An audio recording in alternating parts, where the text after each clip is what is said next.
And it had never occurred to me. I think a lot of us still experience this, that is actors, but it never occurred to me that I could make this a career. It wasn't something that was pushed forward by my family or those that were supporting me. And I'm going to age myself a little bit, but when I went back to school after all of my children were in school, I was 35, but looked like I was 12. So no one really had any idea how old I was. And it just, I wanted to make it something that I would continue to be pushed at.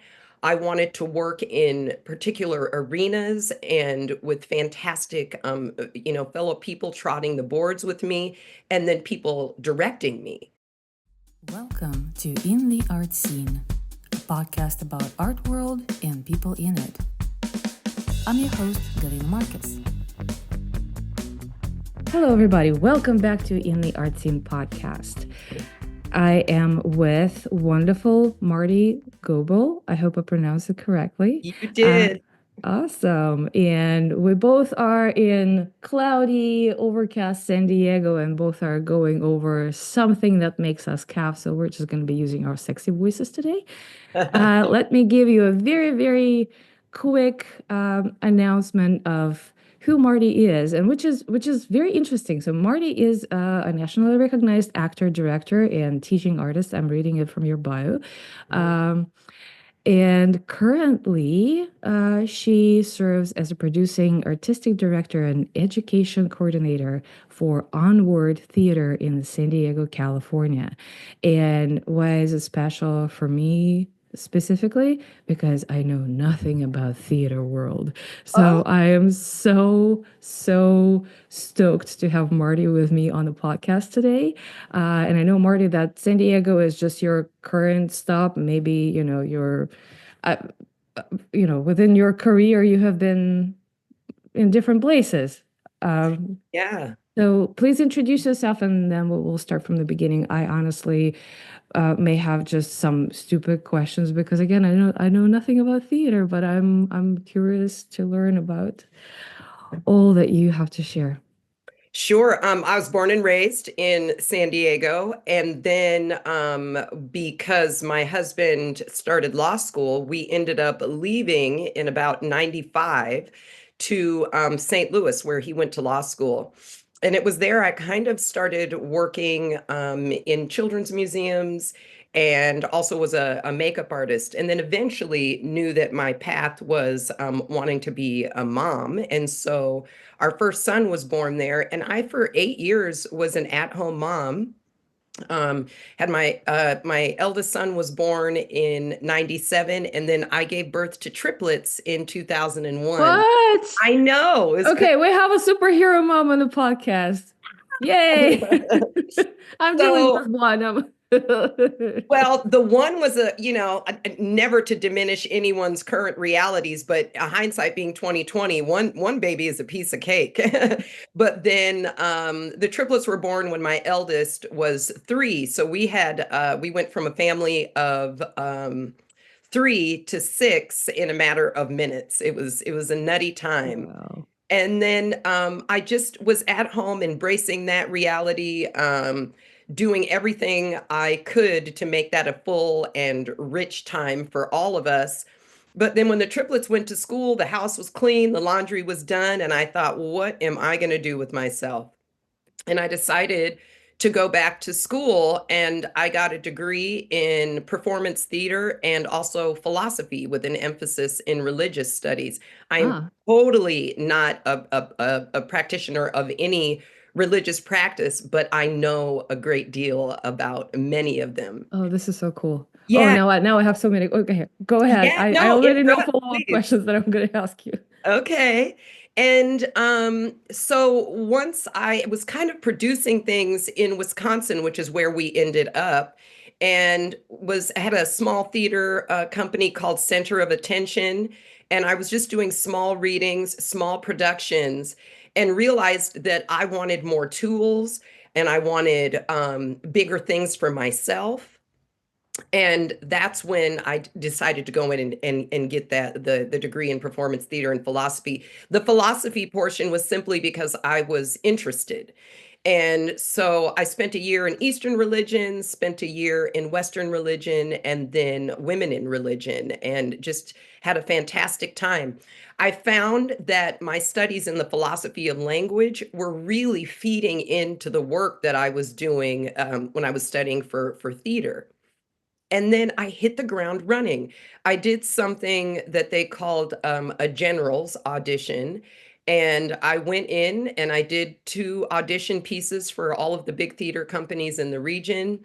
And before I even graduated, I had booked 18 months back to back work and thought that that was the way for everyone. And it took me several years to realize that no, that this was something that the universe was feeding me to know that I was exactly sharing the gifts I needed to that I had, and in the time that they were being requested.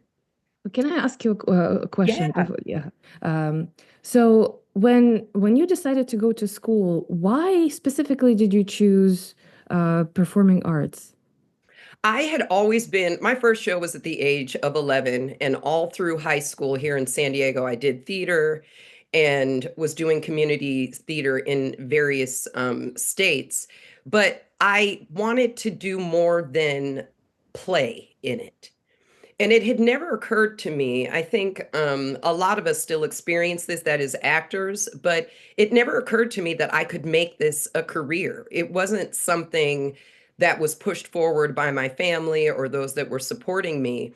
And I'm going to age myself a little bit, but when I went back to school after all of my children were in school, I was 35, but looked like I was 12. So no one really had any idea how old I was. And it just, I wanted to make it something that I would continue to be pushed at. I wanted to work in particular arenas and with fantastic, fellow people trotting the boards with me, and then people directing me. And so I was asked to be involved at the Milwaukee Repertory Theater as an acting intern, which I actually didn't apply for. They heard of me, had seen some of my work, Wow. and asked me to do it. And I turned them down. I said, no, I have too many children. I can't do this. And 2 weeks later, they reached out again and asked me if I would do one show as an understudy. And I said, yes, I will do one show. That show was Trouble in Mind, directed by Timothy Douglas.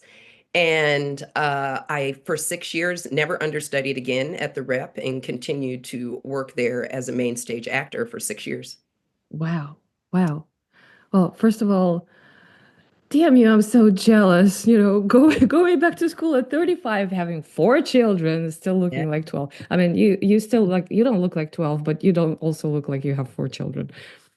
Thank you. So, uh, so wow, this is amazing. And I always bring this up to my guests because this is a recurring theme with everyone who's coming on the podcast about kind of finding the journey from whatever universe is feeding you and just grabbing onto it, and then it brings you to where you're supposed to be, and it feels the way it's supposed to be.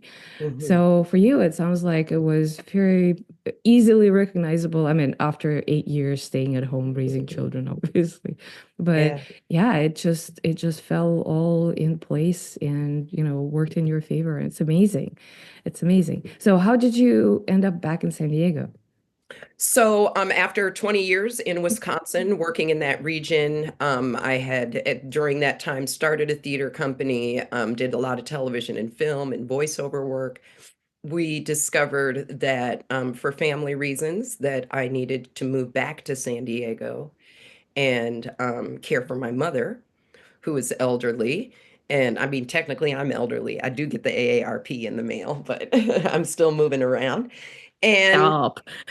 we moved here in just at the top of the pandemic. And because of just, it's really things align. You don't know why, but I live my life being prepared for the answering of the why and the what in that moment. And I kept traveling back and forth. In fact, no one really knew that I had left Wisconsin because I continued to act and direct in that region. And then as far as Knoxville, in fact. And then this year, I decided that it was time for me to stop living my life 7 months at a time on the road and took the leap and just am here hoping that San Diego can appreciate what I'm bringing to the arts community and also to expand. I've seen so much and dealt with so many different houses and artistic directors and artists and just wanting to bring that experience here. San Diego theater is quite different from, say, Chicago theater or Wisconsin theater, from the small house to the large lord house. It's just, it varies a great Yes. deal. Yes, San Diego is a very unique place for the arts community from what I keep learning like through the years of doing this podcast and now doing the work with San Diego Art Directory, time and time again the themes are all the same and all like San Diego is very different. San Diego has a lot of potential, Yeah. uh, and but it's a potential. It needs a lot of help to grow. So it's amazing that you are here and you're doing the work. So tell me a little bit about the Onward Theater. So Onward Theater has already existed when you joined, or is this something that you participated in creating?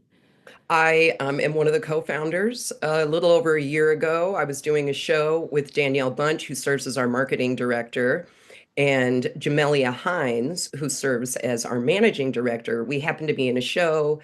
I was talking about some of my experiences in the dressing room, and we kind of, through the course of several conversations, realized what we loved about San Diego theater and also what we wanted to change. And slowly I started to hear them. And what they were saying is, yes, yes, yes, yes. And I said, I'm happy to do it, but I need your support. And we launched Onward.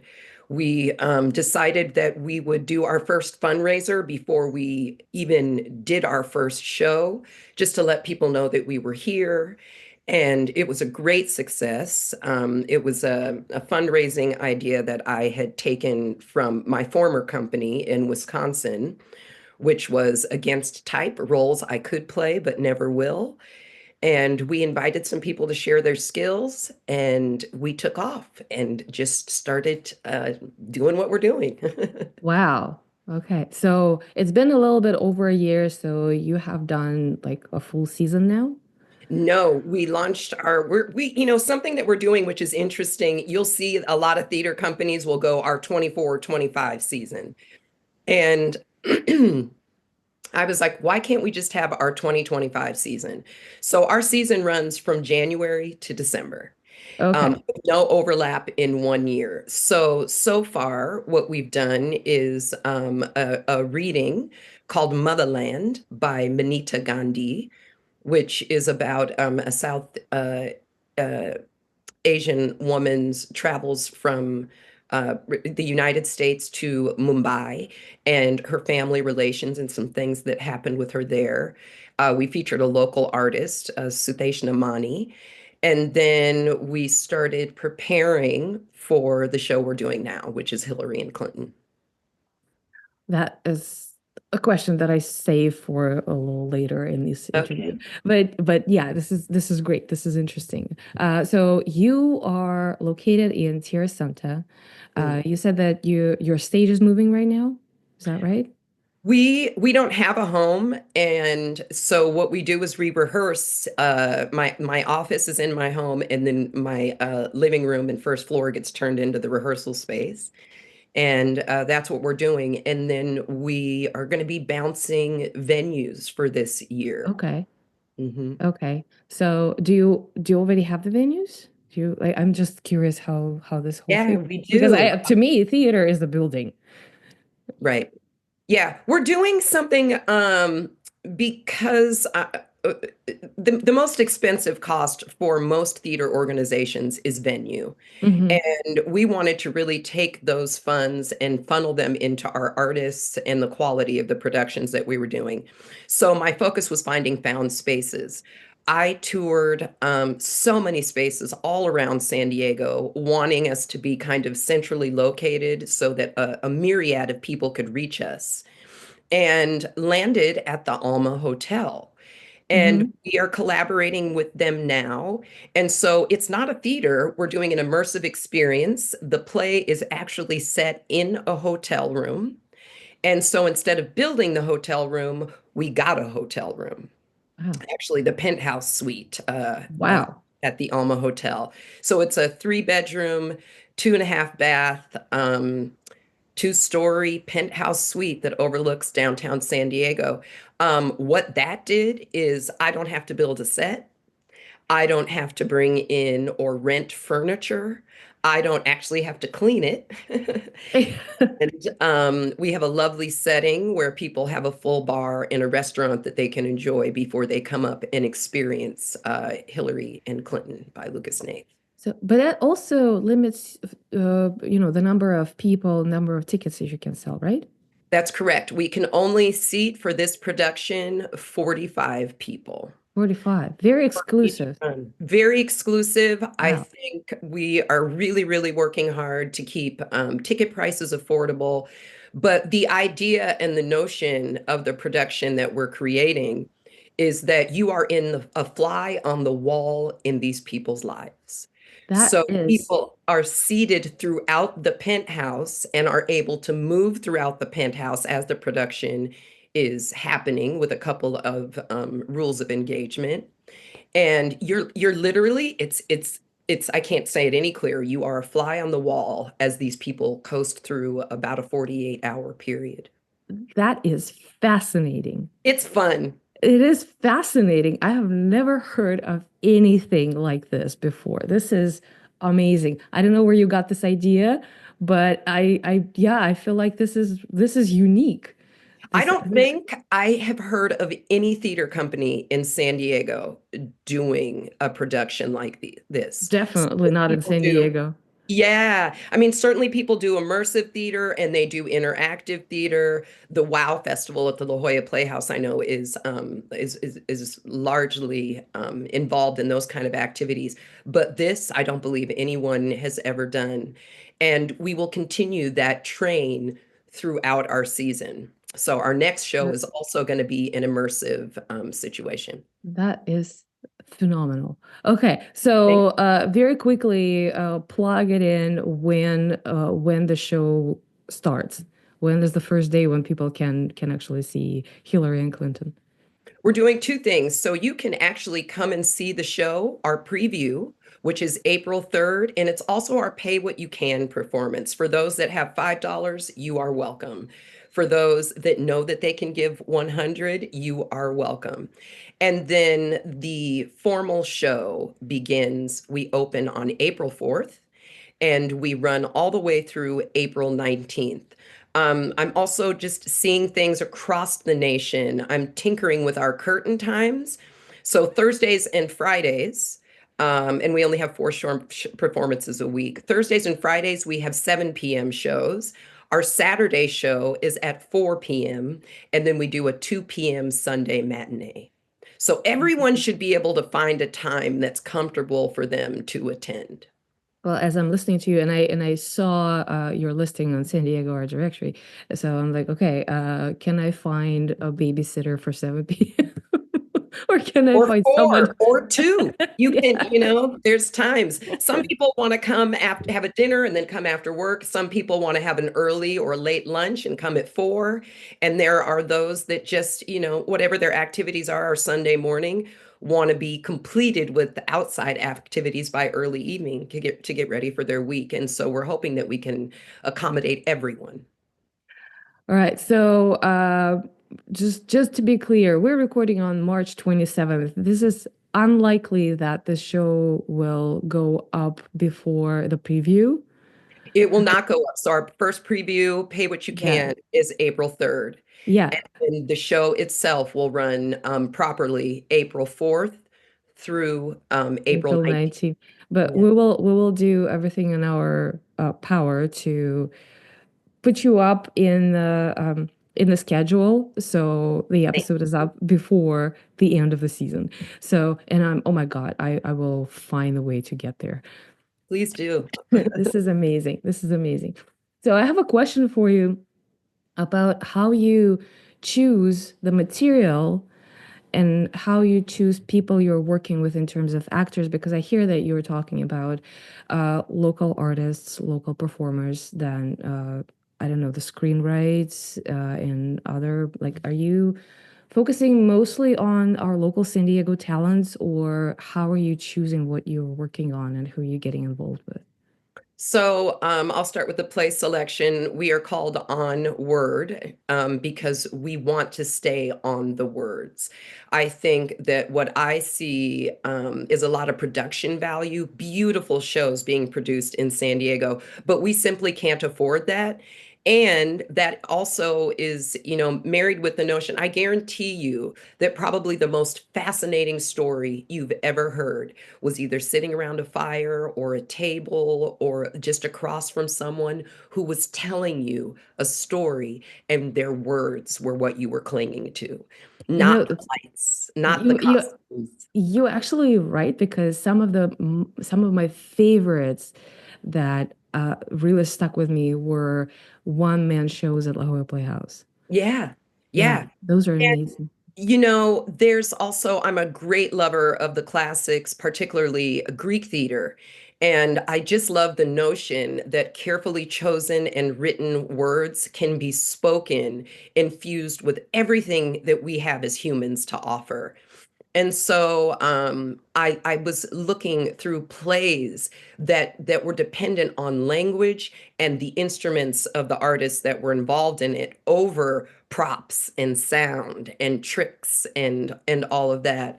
I'm a voracious reader, so I tend to read usually on average a couple of plays a day, and I have a huge mental library.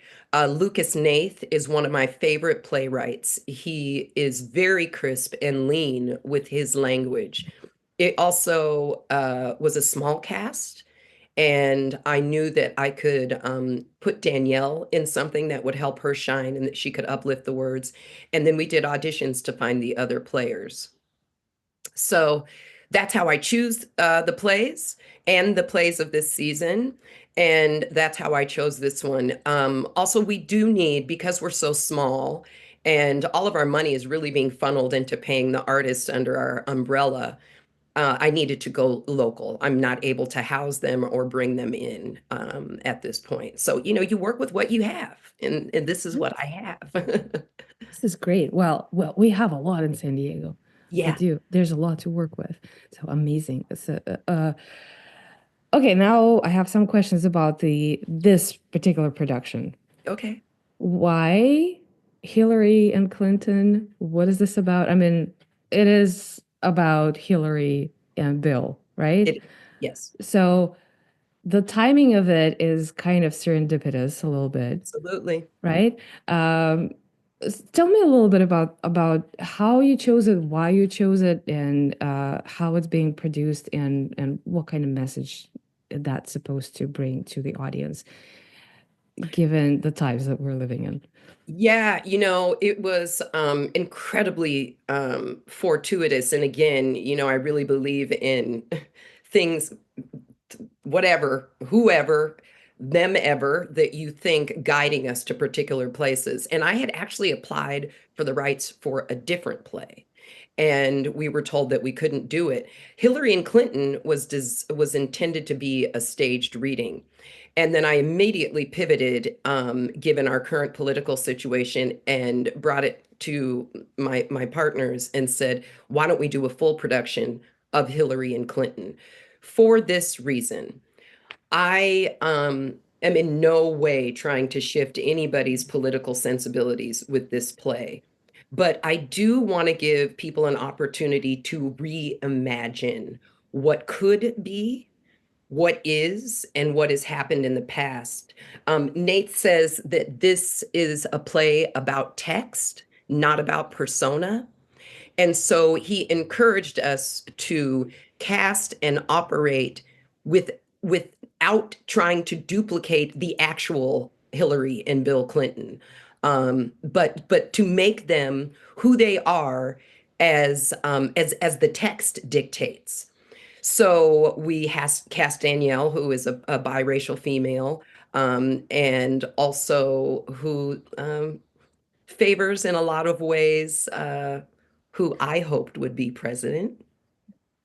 And then her husband Bill is also in there. And then we cast Kevin Phan as who's a Vietnamese gentleman as Barack. So it's just the words and these people and in the bodies that we have to offer. But the play is not about politics, it's about the politics of marriage.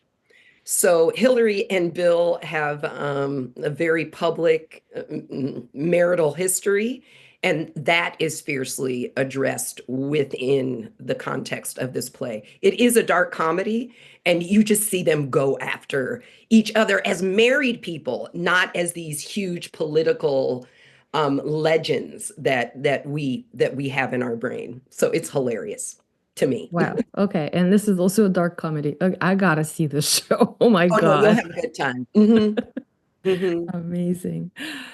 Oh, one technical thing. You mentioned just now that you apply for the rights.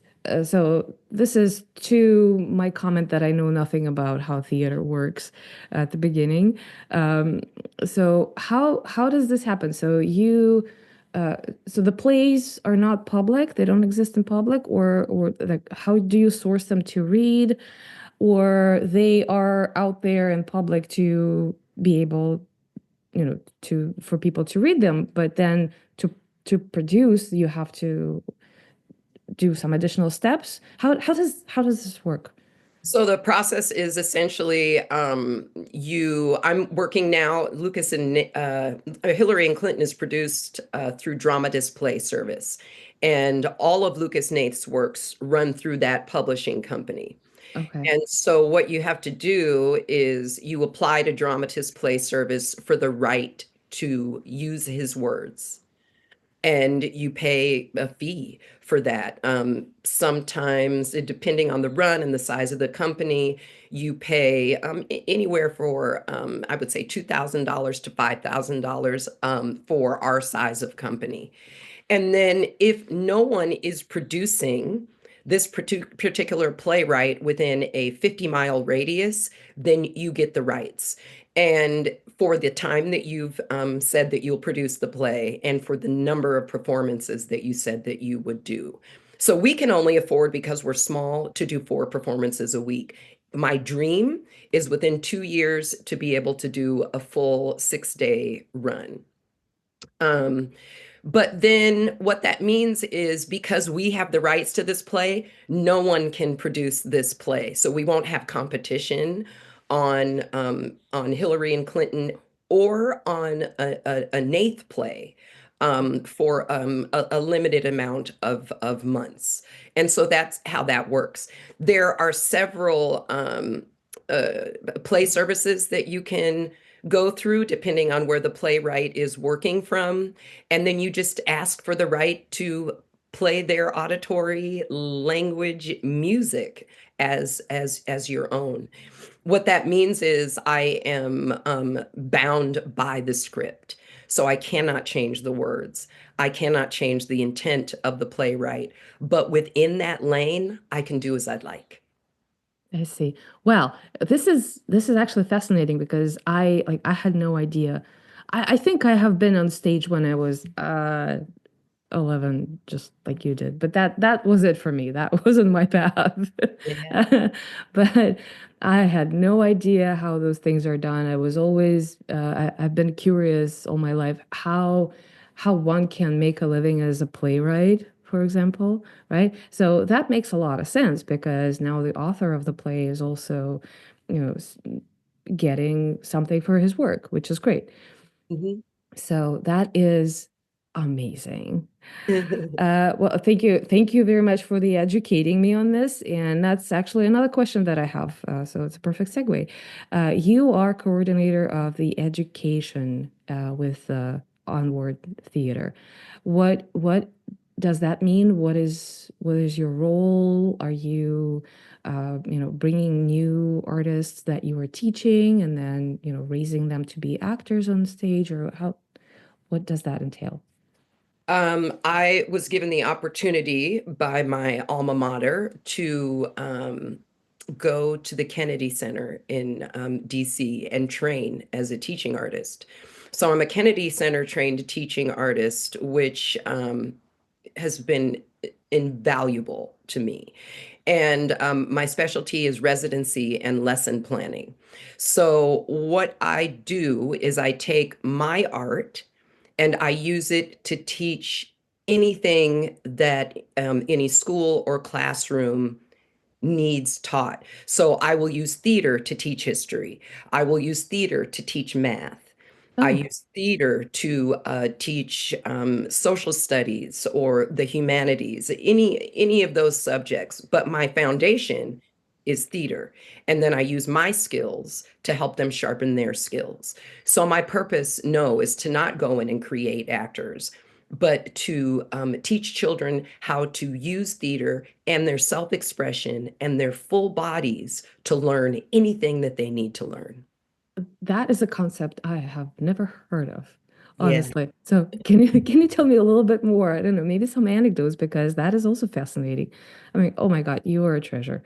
Oh, thank you. So many things I'm learning from you. This is awesome. Oh. So one of the things we offer, one of the programs we offer is called Blues Cues. And that is designed for third grade to 12th grade. And I've written the program based on national standards for education.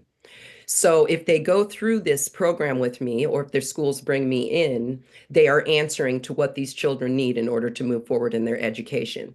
So what I do is I use blues music and attach it to math and history. So they go through, they learn how to use their whole body, which is my skill. They attach that to emotion and identify those emotions, which is my skill. And then we take blues signatures to help them understand how math works. So the 1, 2, 3, 4, or how that's broken up. 1, 2, 3, 4 will get you to multiplication. It will get you to fractions. It will get you to percentages. And then folded in there, I bring up blues music that attaches it to history. So we're going to look at some of the old blues music, very simple things, and then some of the new blues music. By the end of their time with me, they should be able to write a blues song, a very simple blues song. That's one that we do. We do another one that looks at the civil rights movement, and they get images that attach to history. And then I ask them to identify the emotions that they see and create a tableau or a still picture with their full bodies. So they're broken up into groups, they get the history, they understand their bodies and their emotions, and then they're able to tell in those groups a historical outline of the civil rights movement with their bodies. That's amazing. Oh my That's God. just a couple of them that we offer. And I am also able to use my tools to teach anything. If you have a vocabulary list you want the kids to learn, if you want to teach them about storytelling, beginning, middle, and end, I have the tools to do that as well. Are Yeah. you working with public schools, private schools? Is it like, We will work with anyone.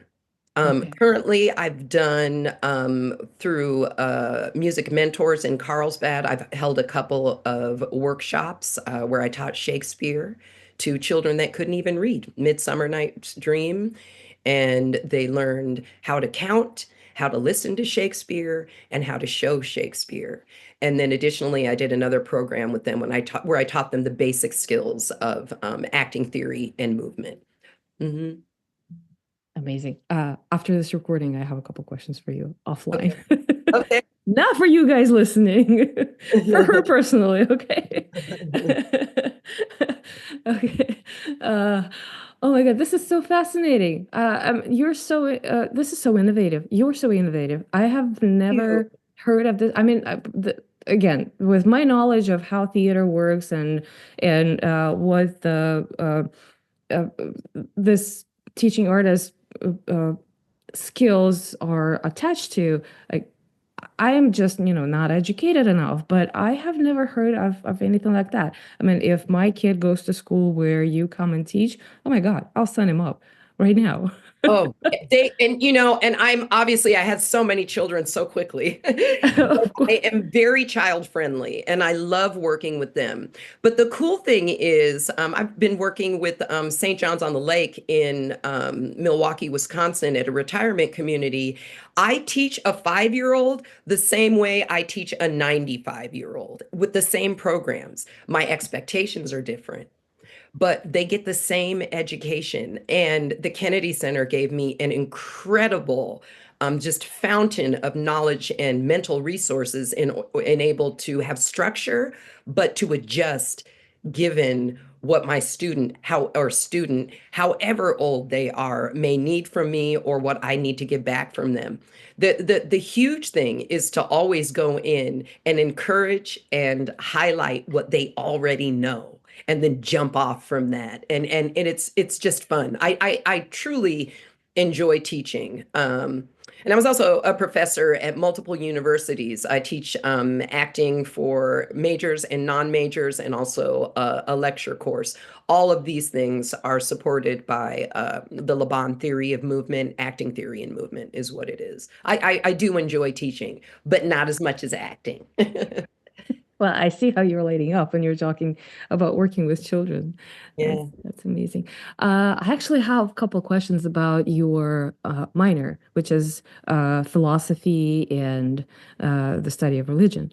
yeah, Um, does that, because you mentioned it specifically at the beginning, so I assume that this is something that also informs everything else you are doing with the theater. it does. So Yeah. yeah, if you can talk a little bit about that, I'm very curious. Really, I went in honestly as an atheist and went in looking to debunk with, knowledge what was coming at me from different people in the religious realm. And by the end of my studies, I realized that actually every single religion is after the same thing. How do I lead a good life? And they all pretty much say the same thing through different ways. The creation stories overlap. The way of which you conduct yourself with your neighbor, within your family, is also essentially the same thing. And I wanted to have information and the knowledge to read texts and make my own decisions about my spirituality rather than having it run through a minister or a pastor or a rabbi. And that's not something that every person needs, and that's absolutely fine. I'm only talking about my own path. But by the time I ended, it's, most people are genuinely good people that are looking for some kind of compass, and and religion offers that to people. How that informs my theater is that by careful reading of text, you learn a lot about the writer and the interpreter, and that is theater. So That is very interesting, and I'm absolutely on the same page with you about the study of religion, and I really like the old George Carlin skit about that. If you don't remember, I think the Ten Commandments that just drills down to one phrase: "Don't be a dick." exactly. Just don't be a dick. That's Be it. nice. Yeah. Love thy neighbor. If you have a wife or a husband, honor them, treat them as yourself, give when you can, help strangers, be good in this life because we don't know what's happening after this. And, many religions have answered that. It's kind of crazy. My husband and my sister and I are in love with White Lotus. this show on HBO. And in this particular season, they're in Thailand, and a character asked a Buddhist monk, "What is birth and death?" And he said, if you think of birth as a drop of water that is rising up and going out and exploring and being surrounded by all the things that happens as you are born and live, and as death into rejoining the ocean, I found that to be lovely. And that is actually essentially what every religious practice is saying. It's the same thing. It's just a matter of how you articulate it. Yeah, and that I think is the root of a lot of our problems in the world. Yeah. Yeah, The, I the, agree with you. mostly if you're looking at any religious text, or you're looking at a script, you have to use what's in there as your guide. And and to figure out how, and if that's the skeleton, how do you hang the meat of your reality on top of that? And that is religious practice and also playmaking to me. The script is my Bible. So if it's not in the script, then I try to not do that. I try to look at what's there and craft the story that I'm trying to tell with what's in that script as a bumper, right? I don't know if that makes any sense. These are large philosophical thoughts that I've been having for years, so No, it does make a lot of sense to me. I hope it does make sense to people who are listening to us right now, because I think you're right that, ultimately all of us, I would say all of us, all people are good inherently, yeah, right? Some people are confused. Some people, again, a lot of us are traumatized, right. and that, those are the layers and layers and layers that we can try to unpeel. And but yeah, I agree with you that inherently it's just don't be a dick. Yeah, And I really like the concept of Jewish religion, which I am not Jewish, but I'm married to one. yeah. And they have a concept that sounds like tikkun olam, which translates literally like repair the world, Oh, which just leave this place a little better than you found it. yeah. That's it. That's all you gotta do. And I That's think, and this applies to, you know, any pairing of people. yeah, This is not just for man and yeah, woman. This is for man and man, or woman and woman, or older and younger, or as yeah, you're saying, different cultural backgrounds. You can apply all of these things to any combination yeah, of humanity. And I think yeah, it's, mhm. yeah. Just leave this place better than you found it. Yeah, And it doesn't have to be major. It just, it can be just your nuclear situation. yeah, yeah, Wow. Well, this is amazing conversation. I really love the way you are following your journey, because that really sounds like it comes so naturally. You follow the signs, you answer the whys, you are where you need to be. And by what you're saying, I think San Diego really needs what you're doing right now. yay. I'm really glad that I get to do my part by promoting what you do. Yeah, Uh, thank Before we wrap this conversation up, I would really love for you to say anything that I didn't get to ask you. Yeah, I just want people to know that Hillary and Clinton, again, is a fresh and new way of approaching immersive theater, and in a small way, interactive theater, and that we're going to continue that path through the season. We're doing a really great play called Lottery Day by Ike Holter, another text-driven playwright and storyteller, and that takes place at a neighborhood barbecue, and you will be at a barbecue Wow. while you experience this play. Our readings, I'm also doing something of my creation, which are hybrid. So that means that these staged readings are mostly being read and presented behind music stands, but I choose one scene that is off book, that they are actually doing by memory, close up and impersonal. So June 7th, Delicia Turner Sonnenberg will be directing that interactive experience, Lottery Day, at a barbecue. We will have some Texas barbecue, and you will smell the smoke and feel the fire. And I just hope you follow us and support us. No donation is too big or too small. So, to that, how can people follow you? How can they find you? How can they donate to you?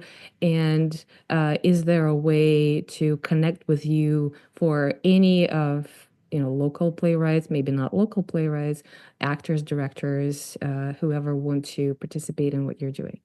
Yeah, you can find us at onwardtheatre.com, ONWORDTHETRE.com. And you can find out about our full season, our education programs, how to submit your auditions, what we're doing, what we need, and how to donate. All of it. Danielle is brilliant, our marketing director. You should be able to get to anything that you want in 3 clicks on our website. So yeah, again, That's my kind of marketing. yeah. I mean, like I said, for my youthful experience, there wasn't even cell phones when I was in my mid-20s, so I don't want to tinker with anything. So yeah, 3 clicks to find anything. Our season, how to donate, how to work with us, and how to get us in your schools. Yeah, and you can find That's us all there. that's amazing. Are you on social media? Can We people follow are. you? We're on Instagram, Onward Theater, and we're on Facebook. I think those are our platforms at the moment. Yeah. Okay, and we will make sure to put all the links, all the references in the show notes. Also, if you are not signed up to San Diego Art Directory newsletters, please do, because the listings are going to be advertised for the theater productions on San Diego Art Directory. So, in case you forgot how to find That's my Uh, husband. well, we're all dealing with cameos. I have cats running around here. So, in case you forgot how to find onwardtheater.com, you can always check in with San Diego Art Directory, or we will just deliver it into your mailbox. So, on that note, thank you so much. I am really, really grateful for you reaching out and being my guest today. And I hope I will see you again. I will find a way to see that production because it sounds mind-blowing. It's just fascinating to me. And many more to come. Thank you. Well, thank you so much. And we'll see you again in the art scene.